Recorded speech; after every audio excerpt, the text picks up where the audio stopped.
ஒருத்தர் நல்ல பக்குவப்பட்ட ஒரு மிளகை சாப்பிட்டே வந்து ஆண்மை கூடியதும் விந்து அணுவும் கூடும். மிளகு எடுத்துக்கங்க, சாதாரண கருப்பு மிளகு தான், பிளாக் பெப்பர் சொல்றோமா இல்லையா, எடுத்துக்கங்க. அது சுத்தமா கழுவி காய போட்டுருங்க. ஒரு 100 கிராம் எடுத்துக்கங்க.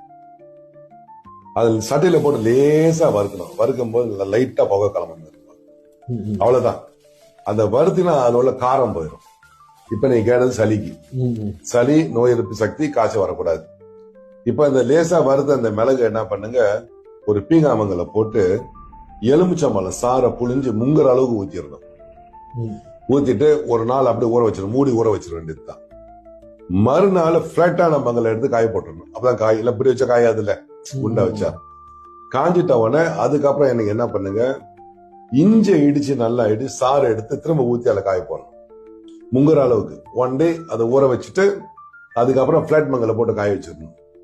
அதுக்கப்புறம் எடுத்து பச்சை மஞ்சளை கொண்டு வந்து இடிச்சு புளிஞ்சு சாறு எடுத்து இதுல ஊத்தி அதை வந்து ஊற வச்சுட்டு ஒரு நாள் ஃபுல்லா மூடிதான் வைக்கணும். அப்புறம் பிளாட்டான மங்கல போட்டு காய வச்சிடணும். இதுக்கு பேர் வந்து பாவனை அப்படின்னு அர்த்தம். முதல்ல நம்ம வந்து எலுமிச்சை சாறு ஊத்தணுமா, இது வந்து மிளகா காரமா இல்ல வைட்டமின் சி உள்ள ஏறிச்சு. அடுத்து இஞ்சி அதுல புதுச்சா காய்ச்சல் வராம தடுக்கும். மஞ்சள் புதுச்சா ஆன்டிபயோட்டிக். 10 மிளகு